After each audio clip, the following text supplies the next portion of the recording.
Jangan kemana-mana dulu Bang Andi kalau mau dengerin Iya. nyanyi. Nanti Tetap tak saya pasti tunggu. nyanyi. Oke, ada siapa lagi nih? Oke.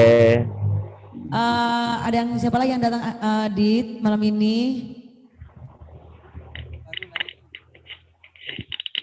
Laili dari mana itu? Oh, RBI Malang. Salam kenal Laili. Bunda Loren masih koneksi kalau Bunda hilang. Oke, selanjutnya itu Abah Jagat Kahyangan.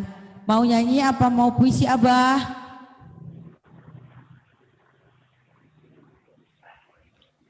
Tes, tes. Tes 1 2 3 Abah, ya. Tes Salam 1 2 3 tes. Bagaimana, Son? Bagus. Oke. Siap. Assalamualaikum warahmatullahi wabarakatuh. Waalaikumsalam. Waalaikumsalam. Para hadirin sekalian, terima kasih untuk panitia yang telah memberi kesempatan, terutama Abah Ocim. Malam ini puncaknya puisi yang sering saya bawakan, yaitu puisi yang ditulis oleh almarhum W.S. Rendra pada tanggal 31 Desember 1999 di Candi Cetho, ya, sampai Balikpapan 6 November 2000. Jadi 21 tahun yang silam puisi ini ditulis oleh almarhum W.S. Rendra, seorang legendaris Indonesia, budayawan, dramawan, dan lain-lain. Nah, yang pada 13 Desember kemarin juga udah saya bacakan, tapi saya belum puas. Ini kebetulan diedit oleh Dodo Relasol puisinya, jadi lebih mantap lagi. Dan saya tidak akan berhenti membaca ini setiap kesempatan pentas sebelum para penguasa mendengarkan, sebelum puisi ini sampai ke telinga para pemangku kebijakan negeri ini. Bila perlu sampai di istana presiden. Oke. Jadi judulnya puisi ini adalah Kesaksian Akhir Abad, karya W.S. Rendra, yang diedit oleh Dodo Relasol, tulis di Candi Cetho 31 Desember 1999 sampai Balikpapan 6 November 2000. Oke? Selamat menyaksikan.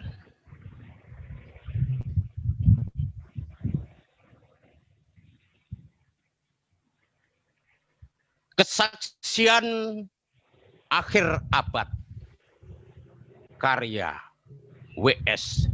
Rendra.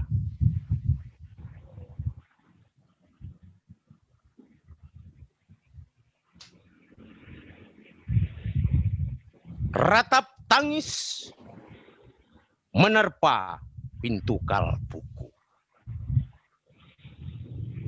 Bau anyir darah mengganggu tidur malamku.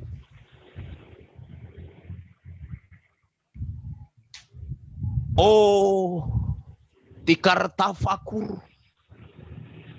Oh, bau sungai Tohor yang kotor. Bagaimana aku akan bisa membaca keadaan ini?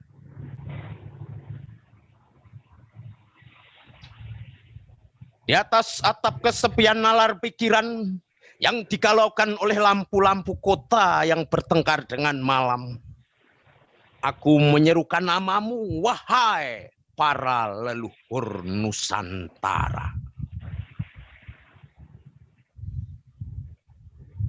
Oh, Sanjaya, leluhur dari kebudayaan tanah. Oh, Purnawarman, leluhur dari kebudayaan air. Kedua wangsamu telah mampu mempersekutukan budaya tanah dan budaya air. Tanah, air.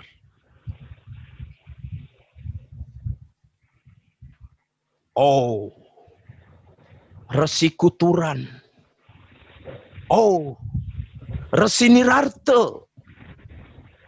Empu-empu tampan penuh kedamaian. Telah kamu ajarkan tatanan hidup yang aneka dan sejahtera yang dijaga oleh Dewan Hukum Adat.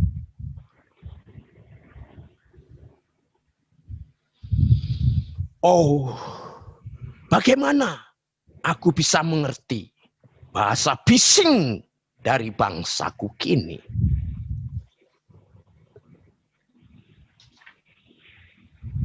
Oh, Kacau Lalido, bintang cemerlang tanah Uki, negarawan yang pintar dan bijaksana. Telah kamu ajarkan aturan permainan di dalam benturan-benturan keinginan yang berbagai ragam di dalam kehidupan. Ada, bicara, rapang, dan wari. Oh, lihatlah wajah-wajah berdarah dari rahim yang diperkosa muncul dari puing-puing tatanan hidup yang porak-poranda.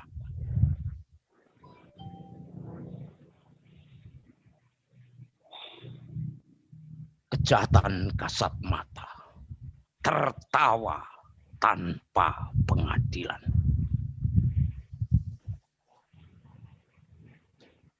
Kekuasaan kekerasan, perak, dan berdahak di atas bendera kebangsaan. Oh, anak cucuku di zaman sibernetik. Bagaimana akan kalian baca prasasti dari zaman kami? Apakah kami akan mampu menjadi ilham kesimpulan? Ataukah justru kamilah yang menjadi sumber masalah di dalam kehidupan?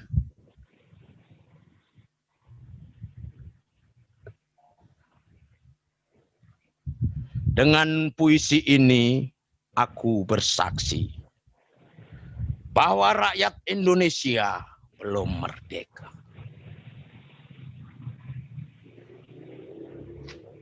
Rakyat yang tanpa hak hukum bukanlah rakyat merdeka. Hak hukum yang tidak dilindungi oleh lembaga pengadilan yang mandiri adalah hukum yang ditulis di atas air.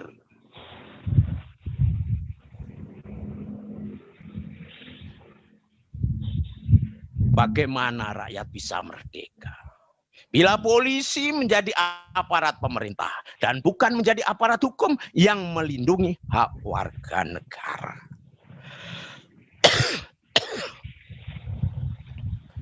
Bagaimana rakyat bisa merdeka? Bila birokrasi negara bukan menjadi aparat rakyat, melainkan menjadi aparat pemerintah yang berkuasa. Bagaimana rakyat bisa merdeka? Bila hak pilih mereka dipasung, tidak boleh memilih secara langsung wakil-wakil mereka di Dewan Perwakilan, dan juga tidak boleh memilih secara langsung camat mereka, bupati, wali kota, gubernur, dan presiden mereka. Dan partai-partai politik menganggap rakyat hanya abdi partai yang dinamakan massa politik partai, kaula partai, atau hamba partai. Bagaimana rakyat bisa merdeka? Bila pemerintah melecehkan perdagangan antar daerah dan mengembangkan merkantilisme Daniels sehingga tega menekan kesejahteraan buruh, petani, nelayan, guru, dan serdadu berpangkat rendah. Bagaimana rakyat bisa merdeka? Bila provinsi-provinsi sekedar menjadi tanah jajan pemerintah pusat tidak boleh mengatur ekonominya sendiri, tatanan hidupnya sendiri, dan juga keamanannya sendiri. Ayam, serigala, macan, ataupun gajah, semuanya peka pada wilayahnya masing-masing. Setiap orang juga ingin berdaulat di dalam rumah tangganya. Setiap penduduk ingin berdaulat di dalam kampungnya. Dan kehidupan berbangsa tidak perlu merusak daulat kedaerahan.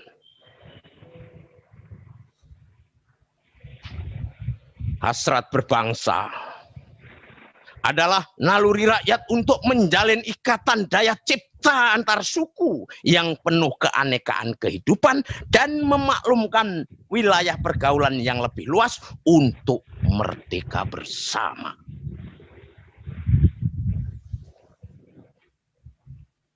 Tetapi lihatlah selubung kabut saat ini.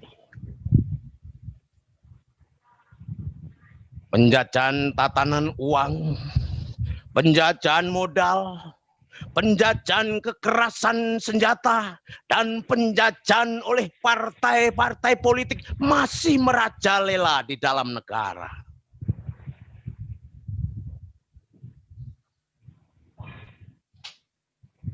Dengan puisi ini, aku bersaksi bahwa sampai saat puisi ini aku tanda tangani, para elit politik yang berkedudukan ataupun yang masih di jalan tidak pernah memperjuangkan sarana-sarana kemerdekaan rakyat. Mereka hanya rusuh dan gaduh memperjuangkan kedaulatan golongannya dan partainya sendiri. Mereka hanya bergulat untuk posisinya sendiri. Mereka tidak peduli pada posisi rakyat. Mereka tidak peduli pada posisi hukum. Tidak peduli pada posisi polisi ataupun posisi birokrasi. Dengan picik, mereka akan mendaur ulang malapetaka bangsa dan negara yang pernah terjadi.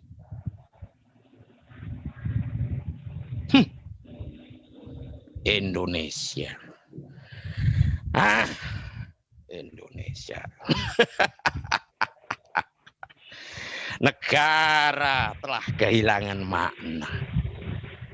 Rakyat sudah dirusak asas tatanan hidupnya. Berarti sudah dirusak dasar peradabannya. Dan akibatnya dirusak pula kemanusiaannya. Maka sekarang negara tinggal menjadi peta. Itu pun peta yang telah lusuh dan hampir sobek pula. Pendangkalan kehidupan berbangsa telah terjadi. Tata nilai rancu, dusta, pencurian, penjarahan, dan kekerasan halal. Manusia sekedar semak belukar yang gampang dikacau dan dibakar. Paket-paket umum pacingan yang murah dijajakan. Penalaran amarah yang salah mendorong rakyat terpecah belah.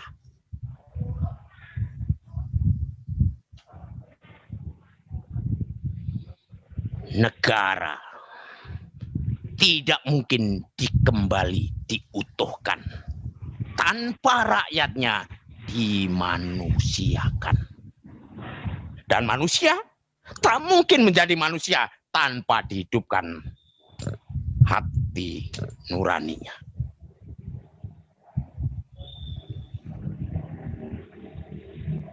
Hati nurani adalah hakim adil untuk diri kita sendiri. Hati nurani adalah sendi dari kesadaran akan kemerdekaan pribadi.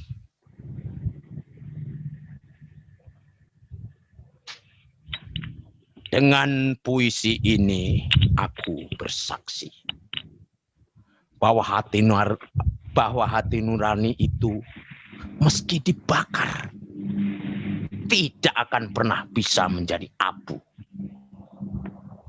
Hati nurani senantiasa bersemi meski sudah ditebang putus si batang. Begitulah fitrah manusia ciptaan Tuhan yang Maha Esa. Terima kasih. Wassalamualaikum warahmatullahi wabarakatuh. Terima kasih W.S. Rendra. Wassalamualaikum warahmatullahi wabarakatuh. Waalaikumsalam warahmatullahi wabarakatuh.